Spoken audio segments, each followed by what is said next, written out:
Hello friends, welcome to my SAS classes. आज हम class 12 flamingo book का second chapter पढ़ेंगे, लॉस्ट स्प्रिंग। लॉस्ट स्प्रिंग यानी खोया हुआ स्प्रिंग सीजन, खोया हुआ मौसम। बट यहाँ पे राइटर ने अनीस जंग ने जो है चाइल्डहुड के लिए स्प्रिंग वर्ड का यूज़ किया है, यानी कि खोया हुआ चाइल्डहुड, लॉस्ट चाइल्डहुड। इस चैप्टर में हम उन स्टोरीज़ की बात करते हैं जिनका बचपन जो है वो खो गया है, चुरा लिया गया है। यहाँ पे जो राइटर हैं अनीस जंग, इन्होंने चाइल्डहुड के लिए स्प्रिंग वर्ड का यूज़ इसलिए किया है बिकॉज जैसे spring season most beautiful season होता है, सेम एज जो चाइल्डहुड एज होती है मोस्ट ब्यूटीफुल एज होती है।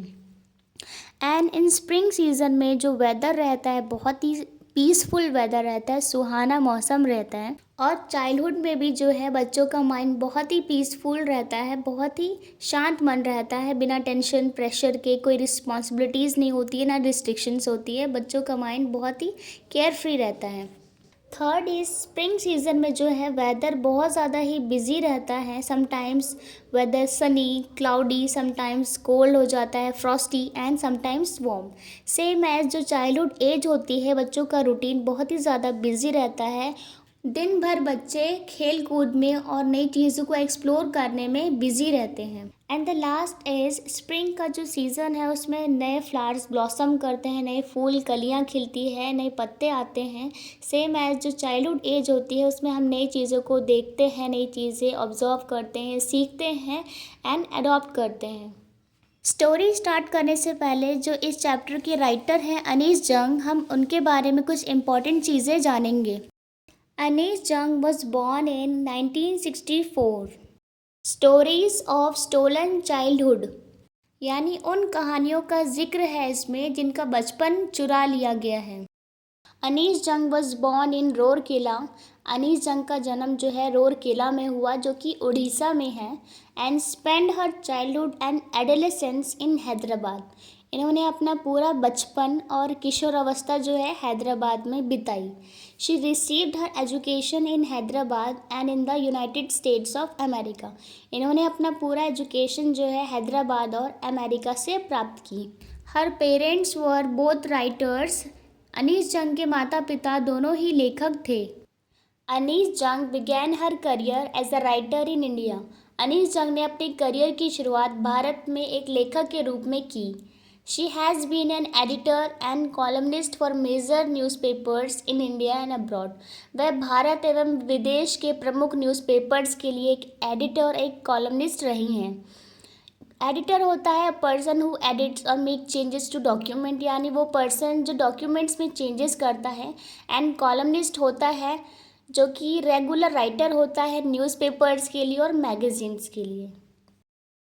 And she has authored several books. Anees Jung ने कई सारी बुक्स लिखी हैं, जिनमें से कुछ बुक्स के नाम हैं beyond the courtyard, night of the new moon, lost spring, the song of India, peace in winter gardens and the most famous book unveiling India, women's journey. The following is an excerpt from her book title lost spring. और ये जो chapter है ये उनकी book lost spring से लिया गया है, स्टोरीज ऑफ स्टोलन चाइल्डहुड, यानी वो कहानियाँ जिनका बचपन चुरा लिया गया है। Here she analyses the grinding poverty and traditions, यानी वो इन कहानियों में एनालाइज करती है, विश्लेषण करती है ग्राइंडिंग पॉवर्टी का, घोर गरीबी का, एंड ट्रेडिशंस एंड उन रीति रिवाजों का which condemn these children to a life of exploitation, जिससे उन बच्चों की लाइफ एक्सप्लॉयट हो रही है, उन बच्चों का शोषण होता जा रहा है और उन बच्चों का विनाश हो रहा है। ये चैप्टर 2 पार्ट्स में डिवाइडेड है एंड दोनों में ही 2 अलग अलग बच्चों की स्टोरी है। पहला जो पार्ट है वो साहिब आलम के बारे में है, जो कि एक रैग पिकर है, यानी उसका काम जो है रैग पिकिंग है, कचरा कूड़ा बीनना। एंड सेकंड स्टोरी है मुकेश के बारे में, जो कि वो और उसका पूरा परिवार बैंगल बनाता है, चूड़ियाँ बनाने का काम करता है। इस वीडियो हम फर्स्ट पार्ट साहिब आलम की स्टोरी पढ़ेंगे। एंड दोनों ही स्टोरीज़ में जो है अनीस जंग उन दोनों बच्चे से अनएक्सपेक्टेडली मिलती है और दोनों से जो भी कन्वर्सेशन होती है, जो भी उनकी लिविंग कंडीशन के बारे में, उनका पास्ट, उनका फैमिली बैकग्राउंड, वो सारा जो है इस चैप्टर में वो मेंशन करती है। So let's start the first part that is about Saheb Alam. इस पार्ट की जो हेडिंग है वो है sometimes I find a rupee in the garbage, यानी कभी कभी मुझे गार्बेज में से, कूड़े में से 1 रुपया मिलता है। इस चैप्टर की स्टार्टिंग एक क्वेश्चन से होती है, एक सवाल से, और वो सवाल राइटर अनीस जंग साहिब से करती है कि why do you do this, कि तुम ये काम क्यों करते हो। I ask Saheb whom I encounter every morning scrounging for gold in the garbage dumps of my neighbourhood. यानी राइटर जो है डेली एनकाउंटर करती है, मिलती है अनएक्सपेक्टेडली, स्क्राउंजिंग फॉर गोल्ड यानी गोल्ड ढूंढते हुए, कुछ ऐसी वैल्यूबल चीज़ें ढूंढते हुए, इन द गार्बेज डम यानी कचरे के ढेर में, ऑफ माई नेबरहुड मेरे पड़ोस में। यानी साहिब से वो जो डेली मिलती है, वो जब साहिब कचरे के ढेर में कुछ खोज रहा होता है उसके पड़ोस में। यहाँ पे गोल्ड जो है उन वैल्यूबल चीज़ों के लिए कहा गया है जिनको बेचकर वो अपने तीनों टाइम का खाना खा पाते हैं। एंड ये तीनों चीज़ें और इन लोगों को अगर गार्बेज के ज़रिए से तीनों टाइम का खाना मिल जाता है तो वो चीज़ें जो वो खोजते हैं वो उनके लिए मानो सोना ही है। Sahib left his home long ago. Sahib ने अपना घर काफ़ी समय पहले ही छोड़ दिया था। Set amidst the green fields of Dhaka, जो कि ढाका के हरे भरे खेतों के बीच उसका घर स्थित था। ढाका जो है बांग्लादेश की राजधानी है। His home is not even a distant memory, उसका घर जो है उसकी यादों में दूर दूर तक भी नहीं है। There were many storms that swept away their fields and homes. कई सारे जो है ढाका में तूफान आए थे जो उन खेतों को, उनके घरों को बहा ले गए। His mother tells him that's why they left looking for gold in the big city where he now lives। यानी उसकी माँ बताती है कि यही कारण है कि जो है वो यहाँ आके बसे हैं रुपयों की तलाश में, अपने उस गांव हरे भरे खेतों को छोड़कर। I have nothing else to do he mutters looking away. यानी जब राइटर साहिब से पूछती है कि तुम ये काम क्यों करते हो, तो साहिब जवाब देता है कि मेरे पास करने के लिए कुछ भी नहीं है। वह दूर देखते हुए बड़बड़ाता है। गो टू स्कूल आई से ग्लिबली, मैं बहुत ही प्यार से बोलती हूँ कि स्कूल जाओ। Realising immediately how hollow the advice must sound. तुरंत मुझे महसूस होता है कि ये मैंने कैसी सीख दे दी उसको, कैसी एडवाइस दे दी जो कि बहुत ही हॉलो साउंड करता है, यानी बहुत ही खोखली नज़र आती है। There is no school in my neighbourhood, मेरे पड़ोस में कोई भी स्कूल नहीं है। When they build one I go, यानी जब वो बन जाएगा तो मैं जाऊँगा। If I start a school will you come, writer कहती है कि अगर मैं स्कूल बनाऊँ तो क्या तुम आओगे। आई आस्क हाफ जोकिंग में, थोड़ा हंसते हुए कहती हूँ। Yes he says smiling broadly, वह बहुत ही खुशी के साथ ये कहता है कि हाँ अगर स्कूल बनाओगे तो मैं ज़रूर आऊँगा। Few days later I see him running up to me, कुछ दिनों बाद जो है मैं देखती हूँ मेरी तरफ दौड़े हुए आता है। इज़ योर स्कूल रेडी, और कहता है कि क्या तुम्हारा स्कूल रेडी है, बन गया है। It takes longer to build a school, writer कहती है कि स्कूल बनने में बहुत समय लगता है, काफ़ी समय लगता है। आई से, मैं कहती हूँ, embarrassed at having made a promise that was not been, मुझे बहुत ज़्यादा एम्बेरस लगता है, बहुत शर्मिंदगी होती है कि मैंने उससे ऐसा प्रॉमिस किया, ऐसा वादा किया जिसका कोई मतलब ही नहीं बनता। But promise like mine abound in every corner of his bleak world, यानी मेरी तरह जो है कई लोग दुनिया के कोने में ऐसे प्रॉमिस करने वाले प्रचुर मात्रा में अवेलेबल है उनकी इस ब्लीक दुनिया में, उनकी इस अंधेरी और दुखी दुनिया में। After months of knowing him I ask him his name, यानी उसको जानने के कई महीने बाद जो है मैं उसको उसका नाम पूछती हूँ। ही अनाउंस साहिब आलम, वो बताता है कि मेरा नाम साहिब आलम है। He does not know what it means, उसको अपने नाम का जो है मतलब नहीं पता था। If he new it's meaning Lord of the universe, अगर उसको पता होता कि उसके नाम का मतलब लॉर्ड ऑफ यूनिवर्स होता है, यानी पूरे ब्रह्मांड का, समूचे विश्व का जो है स्वामी, he would have a hard time believing it, शायद उसको बहुत समय लग जाता है इस चीज़ पे विश्वास करने में। Unaware of what his name represents, यानी वो इस चीज़ से अनजान है कि उसका नाम क्या रिप्रेजेंट करता है, क्या दर्शाता है और उसके नाम का क्या मीनिंग है। He roams the streets with his friends, वो गलियों में अपने दोस्तों के साथ जो है घूमता रहता है। एन आर्मी ऑफ बेयरफुट, एक आर्मी, एक झुंड बना हुआ है उनका बेयरफुट का, नंगे पैर लड़कों का। Who appear like morning bird, जो कि सुबह के पक्षियों की तरह वो सब दिखाई देते हैं उनका झुंड। एंड डिसअपियर एट नून, और शाम को जो है गायब हो जाते हैं। Over the months I have come to recognise each of them, यानी कई महीने बीतने के बाद जो है मैं उनमें से हर एक बच्चे को अच्छे से पहचानने लगती हूँ। Why are not you wearing chappals, I ask one, यानी अब जो है राइटर दूसरा सवाल करती है उन बच्चों से कि तुम सब चप्पल्स क्यों नहीं पहनते। My mother did not bring them down from the shelf, he answer simply, यानी एक बच्चा जवाब देता है कि मेरी जो माँ है वो शेल्फ से नीचे चप्पल को नहीं उतार देती है।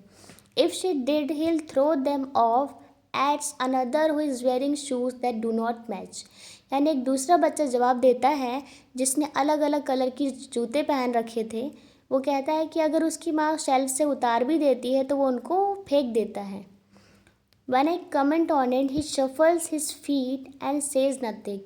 जब मैं उस पर कमेंट करती हूँ, उसके पैरों की तरफ देखती हूँ, तो ही शफल्स हिज फीट, यानी वो अपने पैर जो है शफल्स करता है, पीछे की तरफ घसीटते हुए छुपा लेता है। एंड सेज नथिंग, और कुछ भी नहीं कहता है। आई वॉन्ट शूज़, से a third boy who has never owned a pair all his life, यानी एक तीसरा बच्चा कहता है कि मुझे जूते चाहिए, क्योंकि उसने अपनी पूरी ज़िंदगी में जो है कभी एक जोड़ी जूता भी नहीं पहना था। Traveling across the country, I have seen children walking barefoot in cities on village roads. यानी देश में घूमते हुए मैंने शहरों में, गांव की सड़कों पर बच्चों को जो है नंगे पैर घूमते हुए देखा है। It's not lack of money but a tradition to stay barefoot is one explanation. एक वाक्य है जो कि लोगों द्वारा कही जाती है कि ये पैसों की कमी नहीं है, बल्कि एक रीति रिवाज है, हमारी प्रथा है नंगे पैर रहने की, नंगे पैर में घूमने की। I wonder if this is only an excuse to explain away a perpetual state of poverty. मुझे बहुत हैरानी होती है कि क्या जो है गरीबी की सतह को व्याख्या करने के लिए, प्रदर्शन करने के लिए मात्र एक यही बहाना है। अब जो है राइटर को शूज़ से रिलेटेड एक स्टोरी याद आती है जो कि उसको एक उडुपी के एक आदमी ने सुनाई थी। उडुपी कर्नाटक का एक शहर है जो कि मंदिरों के लिए जाना जाता है। I remember a story a man from Udupi once told me, यानी मुझे एक कहानी याद आती है जो कि उडुपी के एक आदमी ने मुझे सुनाई थी। As a young boy he would go to school past an old temple where his father was a priest, यानी जो है स्कूल जाने से पहले वो एक मंदिर में रुकता था, मंदिर जाता था जहाँ उसके पिता पुजारी थे। He would stop briefly at the temple and pray for a pair of shoes, यानी वो उस मंदिर में रुक के एक जोड़ी जूतों के लिए वो प्रे करता था, प्रार्थना करता था। 30 years later, I visited his town and the temple, which was now drawn in air of desolation. यानी 30 साल बाद मैं उस शहर में जाती हूँ, उस मंदिर पे, विच वॉज नाउ ड्रॉन, जो कि अब जो है निराशा में डूबा हुआ था, यानी बहुत पॉपुलेशन उस जगह की कम हो गई थी। मंदिर की देख रेख जो है वो बहुत ज़्यादा कम हो रही थी, लोग का आना जाना बिल्कुल ना के बराबर था। In the backyard where live the new priest, अब मंदिर के पीछे जो बैकयार्ड था, आंगन था, उसमें एक नया प्रिस्ट रहता था, नया पुजारी रहता था। उस नए पुजारी के बैकयार्ड में, आंगन में कुछ चीज़ें रखी थी। There were red and white plastic chairs, यानी उस बैकयार्ड में, उस आंगन में जो है रेड और वाइट कलर की प्लास्टिक की चेयर्स रखी थी। अ young boy dressed in a grey uniform, और एक लड़का था जिसने ग्रे कलर की यूनिफॉर्म पहनी हुई थी। वेयरिंग सॉक्स एंड शूज़, जिसने सॉक्स एंड शूज़ पहना हुआ था। Arrive painting and through his school bag on a folding bed, जो कि स्कूल से आता है और अपना स्कूल का बैग जो है एक फोल्डिंग बेड पे फेंक देता है। Looking at the boy, I remembered the prayer another boy had made to the goddess when he had finally got a pair of shoes. यानी उस बच्चे को देख के जो है मुझे उडुपी के उस आदमी की बात याद आ जाती है जो उसने मुझे बताई थी कि वो किस तरीके से बचपन में एक मंदिर के पास रुक के जूतों की जोड़ों के लिए प्रे करता था, विश करता था। और when he finally got the pair of shoes, और जब फाइनली उसको जूते के जोड़े मिल जाते हैं तो वो ये प्रे करता है कि let me never loose them, कि मुझे अब जो है इस जूतों को कभी मत खोने देना। The goddess had granted his prayer, यानी अब जो है उसकी प्रार्थना को कबूल हो गई है, अब उसकी प्रार्थना गॉड ने सुन ली है। Young boys like the son of the priest now war shoes, यानी उस बच्चे की जो बचपन की प्रार्थना थी वो इस तरीके से स्वीकार की गई कि अब जितने भी नौजवान बच्चे हैं उस पुजारी के बच्चे की तरह उन सभी के पैरों में शूज़ हैं और सभी शूज़ पहनते हैं। But many others like the rag pickers in my neighbourhood remain shoelace, यानी बहुत सारे ऐसे मेरे पड़ोस में बच्चे हैं, रैग पिकर्स हैं, जो कि कूड़ा बीनते हैं, वो अभी भी बिना चप्पल के घूमते हैं। नाउ इस पैराग्राफ में राइटर हमें बताती है कि साहिब किस लोकेशन में अभी रहता है, किस कंडीशन में रहता है और ये लोग कहाँ से आके बसे हैं। My acquaintance with the barefoot rag pickers leads me to Seemapuri. My acquaintance यानी मेरे जान पहचानी लोग, मेरे मित्र लोग, बेयरफुट रैग पिकर्स नंगे पैर घूमने वाले रैग पिकर्स यानी कूड़ा बीनने वाले बच्चे, लीड्स मी टू सीमापुरी, मुझे सीमापुरी की याद दिलाते हैं, मुझे सीमापुरी की तरफ ले जाते हैं। यानी इसमें जो है राइटर उन बच्चों को, उन नंगे पैर घूमने वाले बच्चों को अपना दोस्त बताती है, अपना जान पहचानी बताती है, जो उसको सीमापुरी की याद दिलाते हैं। यानी सीमापुरी में साहिब का घर है। सीमापुरी जो है वो दिल्ली के नॉर्थ ईस्ट के एंड में है, बिल्कुल यूपी की सीमा से टच में एंड दिलशाद गार्डन के पास में है। A place on the periphery of Delhi yet miles away from it metaphorically. Metaphorically का मतलब है नॉट लिटरली नॉट रियली, यानी लाक्षणिक रूप से जो है दिल्ली सीमापुरी से दूर है। क्यों जो है लाक्षणिक रूप से दिल्ली को दूर बताया है सीमापुरी से? बिकॉज दिल्ली की कंडीशन जो है सीमापुरी से बिल्कुल डिफरेंट है। दिल्ली का जो इंफ्रास्ट्रक्चर है, स्कूल कॉलेजेस हैं, वहाँ पे बड़ी बिल्डिंग्स हैं एंड हर तरीके की फैसिलिटीज़ वहाँ अवेलेबल हैं। But on the other hand जो सीमापुरी है एक वर्स्ट एरिया है, एक वर्स्ट स्लम कहलाता है दिल्ली का स्लम एरिया, जो कि बहुत ज़्यादा पॉल्यूटेड है, बहुत ज़्यादा पोल्यूशन है वहाँ पे, और छोटे से प्लेस में जो है बहुत ज़्यादा जनसंख्या में लोग रहते हैं, हज़ारों लोग वहाँ पे सरवाइव कर रहे हैं बिना किसी फैसिलिटीज़ के। वहाँ पे बेरोज़गार ज़्यादा है, घोर गरीबी में लोग जो है अपना गुजारा करते हैं। लीगली वहाँ पे उस जगह में कोई भी फैसिलिटी अवेलेबल नहीं है, वाटर इलेक्ट्रिसिटी की या और कोई फैसिलिटी, वहाँ पे सीवेज ड्रेनेज की कोई भी फैसिलिटी नहीं है। Those who live here are squatters who came from Bangladesh back in 1971, यानी यहाँ पे रहने वाले लोग वो लोग हैं जो बांग्लादेश से 1971 में वापस आए थे और यहाँ कब्ज़ा करके कई सालों से रहते आ रहे हैं। Sahibs family is among them, Sahib का परिवार भी जो है उन्हीं में से एक है। Seemapuri was then a wilderness, Seemapuri उस समय एक जंगली इलाका था। इट स्टिल इज़, अभी भी है, but it's no longer empty, but अभी ज़्यादा खाली नहीं रहा। इन स्ट्रक्चर्स ऑफ मड, यानी कच्चे मिट्टी के घर बने हैं, with roofs of tin and tarpaulin, यानी जिनकी छतें जो हैं वो टिन की और तिरपाल की बनी हुई है। डिवॉइड ऑफ सीवेज ड्रेनेज और रनिंग वाटर, यानी घरों एवं गलियों का जो गंदा पानी है उसको बहाने के लिए कोई सीवर सिस्टम नहीं था, नदी नाले नहीं बने थे, और घरों में साफ़ पानी पहुंचाने के लिए कोई पाइपलाइन की फैसिलिटी नहीं थी। और ऐसे ही गंदे कंडीशन में हज़ारों रैग पिकर्स यहाँ पे सरवाइव करते आ रहे थे। They have lived here for more than 30 years without an identity, without permits, यानी ये सब लोग जो है 30 सालों से भी ज़्यादा समय से यहाँ रह रहे थे बिना आइडेंटिटी के, बिना पहचान के और बिना परमिशन के। But with ration cards that get their names on voters list and enable them two by grain, यानी उन सब के पास जो है राशन कार्ड था जिससे कि वोटर लिस्ट में उन सब का नाम आ सके और वो वोट दे सके।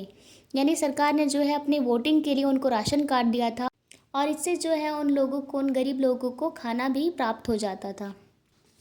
Food is more important for survival than an identity, यानी एक औरतों का झुंड बैठा था वहाँ पे, तो वो औरतों का झुंड कहता है कि खाना हम सबके लिए ज़्यादा ज़रूरी है, ना कि एक पहचान की। If at the end of the day we can feed our families and go to bed without an aching stomach, यानी दिन के आखिर में अगर हमारा भूख से पेट दर्द नहीं होता है, हमें खाना मिल जाता है, तो we would rather live here than in the fields that gave us no grain. तो इससे बेहतर तो हम यही रहना पसंद करेंगे सीमापुरी में, इस गंदी जगह में, उस ढाका के हरे भरे खेतों से जो हमें बदले में कुछ भी नहीं देता है. Say a group of women in tattered saris when I asked them why they left their beautiful land of green fields and river. यानी एक औरतों का झुंड होता है जो ये सब कुछ कहता है, जो कि मैले फटे पुरानी साड़ियाँ पहनी हुई थी. जब राइटर उनसे ये पूछती है कि क्यों उन्होंने जो है सुंदर सी जगह को, ब्यूटीफुल लैंड और रिवर को छोड़ के यहाँ घर बसाया. Wherever they find food, they pitch their tents that become transit's home. यानी जहाँ भी उनको कमाने का ज़रिया दिखता है, जहाँ भी रोज़गार दिखता है, वहीं पे वो अपना टेंट लगाते हैं और वही उनका गतिशील घर बन जाता है. Children grow up in them, यानी बच्चे उन्हीं में पलते हैं, बड़े होते हैं. बिकमिंग पार्टनर्स इन सर्वाइवल, उसके बाद जो है जीविका कमाने में सहयोगी बन जाते हैं. And survival in Seemapuri means rag picking, और सीमापुरी में जो है ज़िंदगी गुजारने का एक यही ज़रिया है कचरा कूड़ा बीनना. Through the years it has acquired the proportions of a fine art, यानी कई सालों से उनको ये काम करते हुए एक उनकी एक कला हो गई है, समतुल्य कला बन गई है. Garbage to them is gold, garbage जो है कूड़ा कचरा उनके लिए मानो सोना है. इट्स देयर डेली ब्रेड, यानी इसी के ज़रिए से जो है उनको डेली का खाना प्राप्त होता है.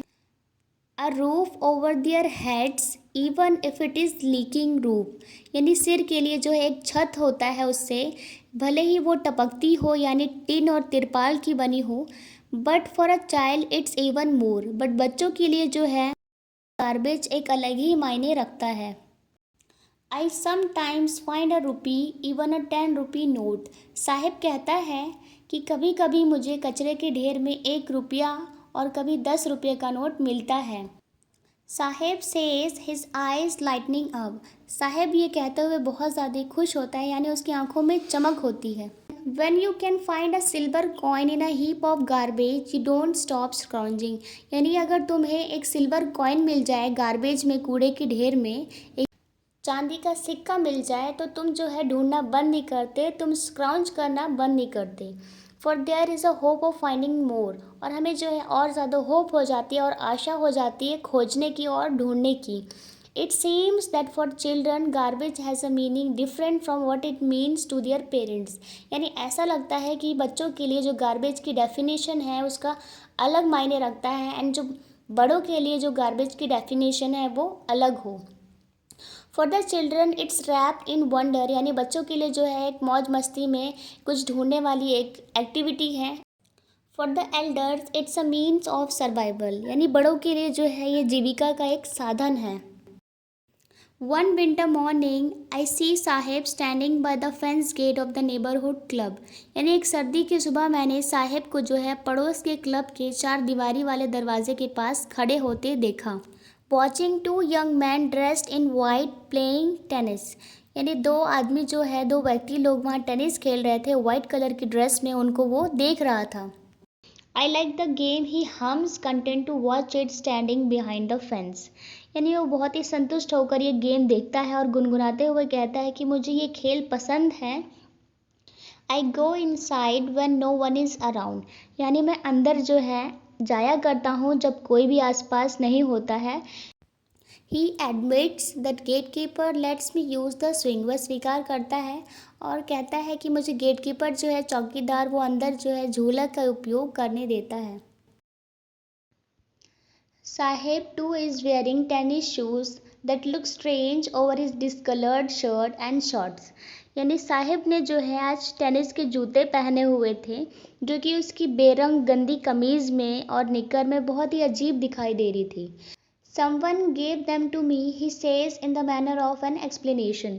यानी वो व्याख्या के ढंग से कहता है कि किसी ने मुझे इन जूतों को दिया है. The fact that they are discarded shoes of some rich boy. और यही सच्चाई है कि वे किसी अमीर लड़के द्वारा छोड़े गए जूते हैं. Who perhaps refused to wear them because of a hole in one of them. यानी उस अमीर लड़के ने वह जूते में छेद होने के कारण उनको पहनने से मना कर दिया होगा. Does not bother him, but उसके लिए कोई परेशानी की बात नहीं है, उसको इससे कोई दिक्कत नहीं है। Because for one who has walk bare foot even shoes with a hole is a dream come true. यानी जो हमेशा गलियों में नंगे पैर घूमता हो, नंगे पैर रहने वाला एक बच्चा, अगर उसको एक छेद वाला जूता मिल जाता है तो मानो उसके लिए सपना सच सा हो गया हो। But the game he is watching so intently is out of his reach. यानी जो गेम वो देख रहा है वो उसकी पहुंच से बहुत ज़्यादा दूर है। This morning Saheb is on his way to the milk booth. यानी इस सुबह जो है साहेब दूध की दुकान के रास्ते पर था। In his hand is a steel canister. उसके हाथ में जो है स्टील का बर्तन था, एक कनिस्तर था। I now work in a tea stall down the road. यानी वो कहता है कि अब मैं जो है एक चाय की दुकान में काम करता हूँ। He says pointing in the distance. यानी वो जो है इशारा करते हुए दिखाता है उस रास्ते को। I am paid 800 rupees and all my meals. मुझे जो है इस काम के 800 रुपये मिलते हैं और पूरे दिन भर का भोजन। Does he like the job, I ask. मैं पूछती हूँ कि क्या तुम्हें ये जॉब पसंद है, ये नौकरी अच्छी लगती है। I ask his face I see has lost the care free look. यानी मैं उसके चेहरे की तरफ देखती हूँ, उसका जो बेपरवाह झलक था, बेपरवाह वाली जो लुक थी वो खो चुका था। The steel canister seems heavier than the plastic bag he would carry so lightly over his shoulder। यानी वो जो प्लास्टिक बैग को जो कब कैरी करता था, अपने कंधों पे लेके घूमता था, वो जो है काफ़ी हल्की थी उसके कंधों पे मानो। और ये जो स्टील कैनिस्टर है ये बहुत भारी सी प्रतीत हो रही है उसके शोल्डर में। क्यों भारी से प्रतीत हो रही? Because the bag was his. क्योंकि जो बैग था प्लास्टिक का वो उसका था, वो उस बैग का खुद मालिक था। The canister belongs to man. और एंड जो बर्तन है साहिब के हाथ में वो उस चाय की दुकान वाले का बर्तन है, वो उसका बर्तन नहीं है। यानी Sahib is no longer his own master. Sahib जो है अपनी खुद की मर्ज़ी का मालिक अब नहीं रहा, वो किसी और के अंडर वो काम करने लगा है। उसने अपना केयर फ्री लुक है जो वो घूमता फिरता था अपने दोस्तों के साथ, वो खो दिया है।